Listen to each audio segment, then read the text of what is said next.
台湾进入高龄社会，失智症人口也增加。为福部国民健保署就推测讲，自今年开始，65岁以上有失智症的老大人会超过30万人。最近因也特别推出数位绘本，来自威望升级的阿公，希望囡仔认捌到失智症，对失智症有同理心，关怀世代健康。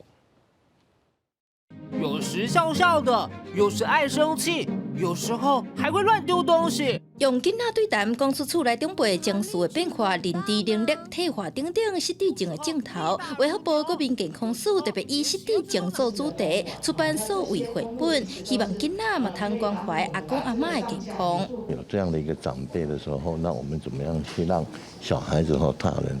家中他面临到这样的一个失智长者的时候，如何从他最早期的就能够发现哈，所以必须要对失智有所认识。国健署表示，伫2019年65岁以上得失智症的人大有23.9万人，推估到2021年会突破30万人。原因除了基因、生活方式、文明病等等拢有关系。另外，失智症自去年起已经正做国人死亡原因的第12名。